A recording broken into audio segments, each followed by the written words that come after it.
At his press conference 2 weeks ago, President Obama defended himself against liberal critics who accused him of selling out his principles for the tax cut deal. At his press conference today, President Obama declared victory for his strategy of compromise in a post-midterm election season of progress. Democrats and Republicans came together to approve my top national security priority for this session of Congress, the New START Treaty. We also overturned a 17-year-old law and a long-standing injustice by finally ending Don't Ask, Don't Tell. In addition, we came together across party lines to pass a food safety bill, the biggest upgrade of America's food safety laws since the Great Depression. And I hope the House will soon join the Senate in passing a 9/11 health bill that will help cover the health care costs of police officers, firefighters, rescue workers, and residents who inhaled toxic air near the World Trade Center on that terrible morning and the days that followed. So I think it's fair to say that this has been the most productive post-election period we've had in decades. A new CNN poll finds that 56% of Americans support how Obama has handled the lame duck session, while only 42% approve of how the Republicans have performed during the same period. President Obama's post-election reversal of fortune has Republican Senator Lindsey Graham worried. When it's all going to be said and done, Harry Reid has eaten our lunch. But what about President Obama's critics on the left? Are they finally ready to join their president on his victory lap?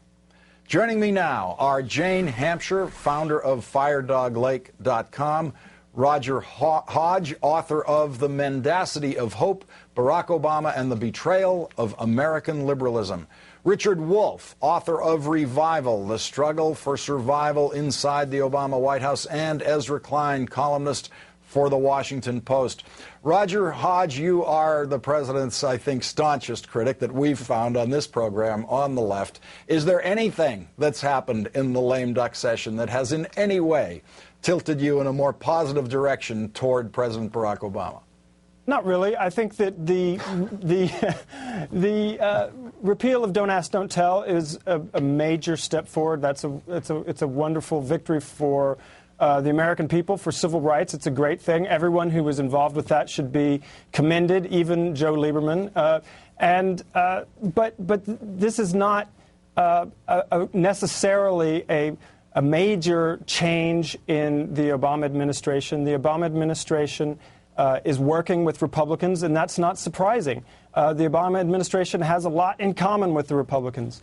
The Obama administration is still poised to suggest cuts in Social Security. There are reports that the president is planning to introduce an austerity plan in his State of the Union address that would preempt cuts demanded by the Republicans in the next session of Congress. So I think in a few months we will probably have forgotten all about this extraordinary lame duck session, and we'll be fighting for the remnants of the New Deal going forward. So, Roger, let me get this straight. You have a kind word for Joe Lieberman tonight, but nothing positive to say about Barack Obama. No, I do. I think that he deserves all due credit for helping get this passed. I mean, he had an extraordinary session. But really, my concern is not with these ephemeral fluctuations in momentum and popularity. My concern really is with basic principles and protecting what little we have left of a social safety net in this country.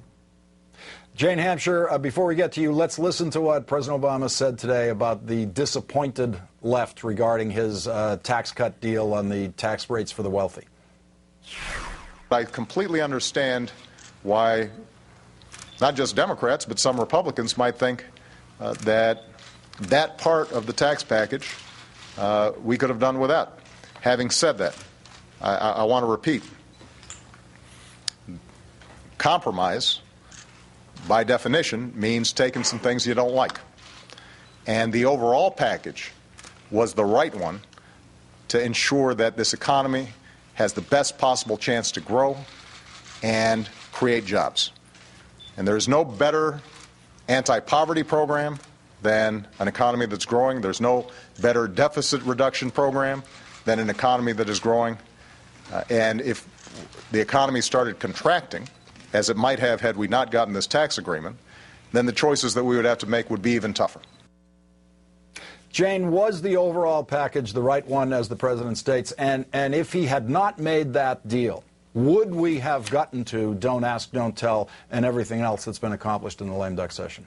Well, we got to Don't Ask, Don't Tell and everything else because the unanimous consent going forward on the budget resolution blew up. And so Harry Reid sort of slipped Don't Ask, Don't Tell in over the objections of the White House, actually, who wanted to proceed to the START treaty. But I think that there are four things that we can say without question, with four things that we can look at and take as lessons in the situation. Number one, this is what it looks like when Harry Reid really wants to move something. He has many, many tools at his disposal when he wants to get something done, and he did it. Number two, it was the groups who would not take no for an answer. Get Equal, the 9/11 health care, the first responders who came here, who demonstrated, who chained themselves to the White House, who followed the president around and heckled and absolutely would not take no for an answer, who got their issues addressed. Number three, we finally see what it's like when a man with public opinion at his back grabs the bully pulpit, goes out, and tries to shame the Republicans into agreeing to something that is broadly popular. Unfortunately, that man's name is Jon Stewart, and that's why the 9/11 health care bill got passed. And number four, and I think this is the most important part, we saw Don't Ask, Don't Tell, the food safety bill, 9/11 health care, and the unemployment extension, all of which were extremely popular with the public, between 65 and 80% popularity, are the things that people are celebrating today. And what can we say about all of those things? Those are liberal things. Those are liberal agenda. They are not, by definition, to the left, because with 65 to 80% support, they are centrist. That's where the country is. So the things that liberals have been telling the president to do are popular. And the response that the country has today to these bills prove that that is something that he will actually reap a whole lot of popular support for if he actually gets out there and fights for things like this. Ezra Klein, let's go to Jane's first point, which is that maybe Harry Reid deserves more credit than anyone else in what has been accomplished in this lame duck session. I think I might be leaning toward Jane on that one. How do you see it? Harry Reid deserves a lot of credit for what happened in this lame duck session, and by the way, for what's happened over the past 2 years. He's held a lot of Democrats together on a lot of tough votes for them. As annoying as it's been at times, I don't think anybody's been more successful at keeping his caucus together with that large of a majority than he has. But I think we do actually have to spare a word here for the Republicans. These things wouldn't have gotten done, a lot of them, like the food safety bill. Unanimous consent means that the Republicans didn't say no.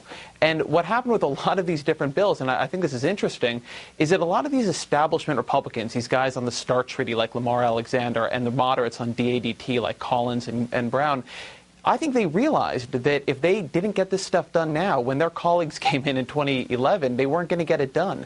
These new sort of conservative revolutionaries in the House and even in the Senate were not going to go back to sensible legislation that wasn't passed because of the election and get it through. So I do think there was an odd moment where these folks who had stood with McConnell when they needed to do that in order to win the election said, listen, we're not in an election right now. We got a month here. And they did it. They moved food safety. They moved defense authorization. They moved Don't Ask, Don't Tell. They wanted to legislate. Legislating isn't as powerful to them as getting reelected, getting back into the majority, but it is more powerful to them than doing nothing at all. And so a lot of this does go to some of them. It's a shame we can't see more of that public spirit more often. Richard Wolff, I think Jane has a solid point about how much credit Harry Reid deserves, but Harry Reid doesn't need that credit electorally for another 6 years if he's going to run in 6 years. Barack Obama needs the credit right now as he begins the re-election cycle for the presidency, and in the polling we're seeing now, it looks like he's getting that credit. Policy aside, isn't this polling result exactly what the White House was angling for when they started to make the deal with Republicans on the tax bill so that they could then move on to these other successes?